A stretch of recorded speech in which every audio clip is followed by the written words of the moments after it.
نوتدونی اولین فروشگاه نوت موسیقی در ایران.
سلام دوست من، شما پیشنمایش این آموزش رو مشاهده کردید.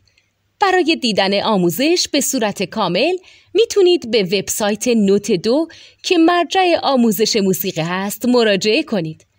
همچنین برای تهیه نوت موسیقی مرتبط با این آموزش هم میتونید به وبسایت نوتدونی که بزرگترین آرشیو نوت موسیقی در ایران هست مراجعه کنید.